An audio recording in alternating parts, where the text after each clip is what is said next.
కాబట్టి ఎక్కడి నుంచైనా ఆ విశ్వాసం, ఆ శ్రద్ధ కానీ మనం నేర్చుకోగలిగితే ఇట్ ఈస్ ఎక్స్ట్రీమ్లీ వండర్ఫుల్ అనమాట. ఆ శ్రద్ధ, స్వామి నువ్వు ఏం చేసినా సరే నేను నిన్నే కొలుస్తా, అటువంటి శ్రద్ధ మన దగ్గర ఉండిందండి. మన దగ్గర ఉండింది. మన పూర్వీకులు, రాజులు, మహారాజులు, అసలు మన సంస్కృతి, సిక్కులు ఎవరైతే మనకి వాళ్ళ జీవితాన్ని త్యాగం చేసేసారు వాళ్ళ ధర్మాన్ని కాపాడుకోవడానికి. మనం చూస్తాం. అసలు ఇప్పుడు ఏంటంటే అండి, నాకు అన్నిటికంటే బాధాకరమైన విషయం ఏంటంటే ఈ ప్రజెంట్ డే యూత్ ఉన్నారు కదా, వాళ్ళకి మన దేశ సంస్కృతి గురించి తెలియదు, మన దేశ హిస్టరీ గురించి తెలియదు, మన కల్చర్ గురించి తెలియదు, మన ఆధ్యాత్మికత గురించి తెలియదు. తెలుసుకోవాలి అనే ప్రయత్నం కూడా చేయట్లేదు. ఎవరు అసలు దేశాన్ని కాపాడాలనుకుంటుంది? అసలు మన పూర్వీకులు మనకి ఎలాంటి సంపత్తిని ఇచ్చారు? ఏవో టీవీలలో వచ్చే చెత్త చెత్త ప్రోగ్రాములు చూడటము, టైం వేస్ట్ చేసేయటము. ఇప్పుడు మాకు చెప్తున్నారు ఎవరో బిగ్ బాస్ అనేదో ప్రోగ్రామ్ వస్తుందట. జనాలందరూ అసలు ఏమొస్తుంది చెప్పండి? మన జీవితంలో ఏదైనా మార్పు కలగలిచ్చా? మనకి లేదు. ఎవడో ఒకటి చోట వాడు డబ్బులు సంపాదించుకుంటూ వాడు చేసే చెత్త పనులన్నీ మనం చూస్తూ ఉంటే, మనం వింటూ ఉంటే, దాని తర్వాత చూస్తే పర్వాలేదు, ఆ వ్యక్తుల పట్ల అపరిమితమైన ప్రేమను పెంచుకొని, ఒకళ్ళు నాకు ఈ మధ్య ఎక్స్ప్లెయిన్ చేస్తున్నారనమాట, ఒక్కొక్కళ్ళకి ఆర్మీ అని తయారైపోయి వేరే వాళ్ళని దూషించటం, వేరే వాళ్ళని తిట్టడం. ఈ సమాజం ఇలా ఉంటే నీకు ఒక బిగ్ బాస్ అనే ఒక టైం వేస్టర్ని కావాలి, అది అయిపోగానే IPL అనే ఒక టైం వేస్టర్, దాని తర్వాత నెట్ఫ్లిక్స్, అమెజాన్ ప్రైమ్, ఇవన్నీ ఎప్పుడు ఉన్నాయి. మనకి నిజంగా మేము కొన్నిసార్లు యూత్ని కలిసినప్పుడు అడుగుతామండి, అరే మన దేశ రాజకీయాల గురించి తెలుసా అని అంటే, తెలుసండి. ఎవరి దగ్గర నుంచి తెలుసుకున్నావు అని అంటే ఒక యూట్యూబర్ పేరు చెప్తాడు. ఆ యూట్యూబర్ ఏమో ఎక్కడో వేరే దేశంలో కూర్చొని మన సంస్కృతిని, మన రాజకీయాల్ని ఎలా ఒక వేరే దిశగా నడిపించాలో నడిపిస్తుంటారు. వాడివన్నీ వింటూ వీళ్ళు ప్రభావితం అయిపోతారు అనమాట. కానీ ఏంటి అసలు మన సంస్కృతి అంటే ఏంటి, మన ధర్మం అంటే ఏంటి? అసలు కొద్దిసం భగవంతుడు చాలా దూరం అనుకోండి, కనీసంలో కనీసం మన భారతీయత అంటే ఏంటో కూడా తెలియదండి అసలు ఇలాంటి పిల్లలకి. ఈ మధ్యలో పిల్లల్ని మర్చిపోకండి. పేరెంట్స్ ఎంతమంది దృష్టి చూపిస్తున్నారు చెప్పండి? చాలా తక్కువ మంది ప్రభుజీ. ఎప్పుడు చూడు ఏ సినిమాకి వెళ్దామా, ఏ సీరియల్ చూద్దామా, ఏ రియాలిటీ షో చూద్దామా, ఏ మూవీ సిరీస్, వెబ్ సిరీస్ కొత్తగా రిలీజ్ అయిందా, ఏ ఇన్స్టాగ్రామ్లో వీడియోస్ చూద్దామా, ఇలానే ఉండిపోతే మన దేశం ఎటు వెళ్తుంది, మన రాజ్యం ఎటు వెళ్తుంది, మన సంస్కృతి ఎటు వెళ్తుంది ఒకసారి చెప్పండి.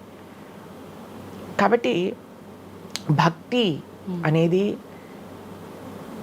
ఒక ప్రస్తుత సమాజంలో అర్థం చేసుకోవటము అనేది, ఎప్పుడైతే ప్రతి ఒక్కళ్ళు తమ దగ్గర ఉండే సమయాన్ని వెచ్చిస్తారో, ఎప్పుడైతే నేను తెలుసుకోవాలి అనే ఒక ఇచ్చ మనసులో ఉంటుందో, అప్పుడు మాత్రమే తెలియపడే ఒక అద్భుతమైన జ్ఞానం అండి అది.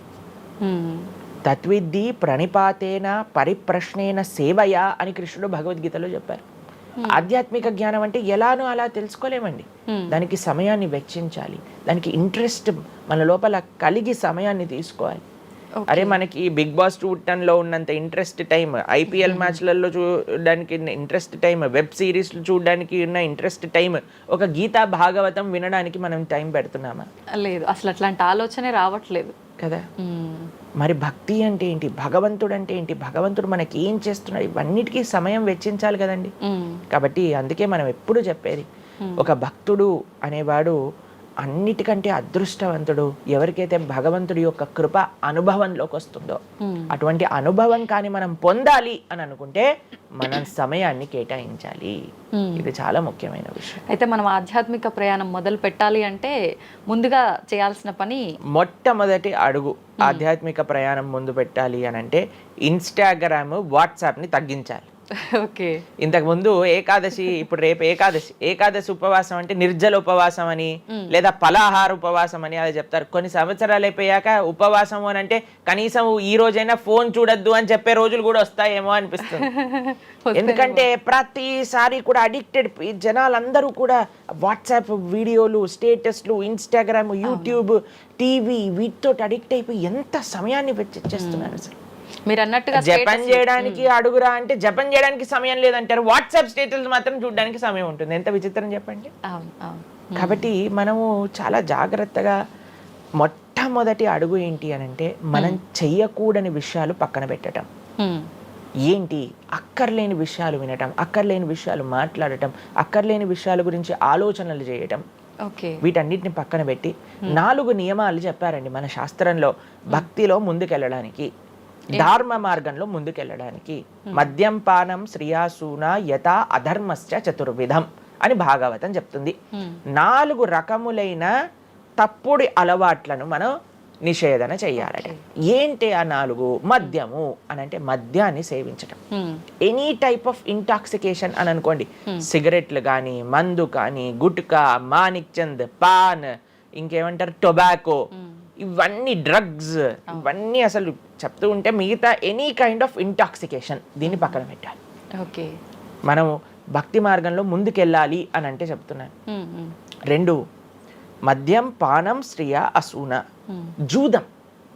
జూదము ఇంతకుముందు జూదం ఆడుతూ ఉండేవారు, మనకు తెలుసు పాచికలాట అని అనేవారు. మహాభారతంలో యుధిష్ఠిర మహారాజు గారు ఆడినప్పుడు ఏమైంది వాళ్ళ జీవితంలో మనందరికీ తెలుసు. ఎన్ని కష్టాలు పడాల్సి వచ్చింది, ఆస్తంతా వెళ్ళిపోవాల్సి వచ్చింది, అరణ్యానికి పాలవ్వాల్సి వచ్చింది. చాలా మంది అడుగుతారు ఎందుకు మహాభారతం యుధిష్ఠిరుడు ఆడాడు.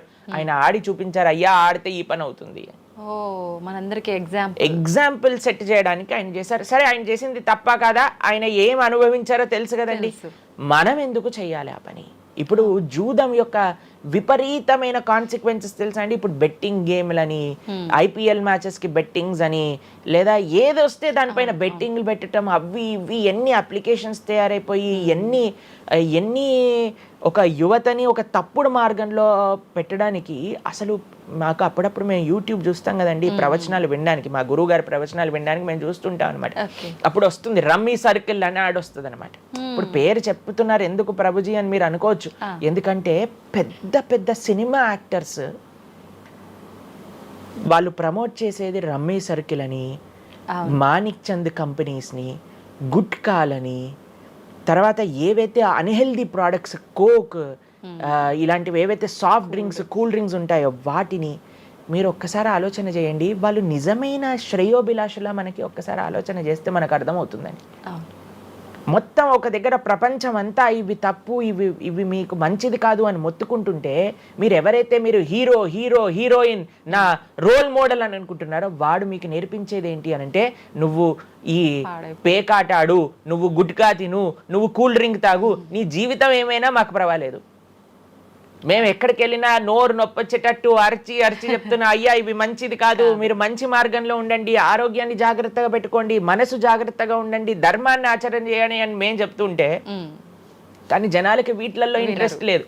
వీళ్ళకి నా రోల్ మోడల్ వాళ్ళు, నా రోల్ మోడల్ ఇది అని ప్రొద్దు నుంచి రాత్రి దాకా ఇన్స్టాగ్రామ్లో చూడటం, వాళ్ళగా మాట్లాడటం, వాళ్ళగా వస్త్రాలు వేసుకోవటం, వాళ్ళలాగా మేము కూడా వాళ్ళలాగా అవ్వాలి అని అనుకుంటే వాళ్ళు ఏం నేర్పిస్తున్నారు మీకు ఒక్కసారి ఆలోచన చేయండి. ఎంతమంది దేశంలో ఉండే యువత మొత్తం కూడా తప్పుడు మార్గంలోకి వెళ్తే మన భారతదేశ భవిష్యత్తు ఏం కావాలో ఒకసారి చెప్పండి. కాబట్టి ఫస్ట్ ఏమన్నా మనం ఇంటాక్సికేషన్, సెకండ్ గ్యాంబ్లింగ్ అని అంటారు, జూదం, ఏ ప్రకారమైన జూదమైనా సరే దాన్ని పక్కన పెట్టాలి. 3వది మాంసాహారాన్ని సేవించటం, ప్రాణిహింస చెయ్యకూడదు. భగవద్భక్తి మార్గంలో ముందుకెళ్ళాలి, భగవంతుని తెలుసుకోవాలి అని అంటే మనం లాస్ట్ టైం దీని గురించి మాట్లాడుకున్నాం, మనం ఎక్స్ప్లెయిన్ చేసాం అనమాట క్లియర్గా ఎందుకు మనం మాంసాహారాన్ని స్వీకరించకూడదు అని. అది భౌతికంగా మనకి మంచిది కాదు, ఆరోగ్యరీత్యా మంచిది కాదు, ఎమోషనల్గా మంచిది కాదు, ఎన్వైరన్మెంటల్గా మంచిది కాదు, స్పిరిచువల్గా మనకి మంచిది కాదు అని ఈ రీజన్స్ అన్ని చెప్పాం.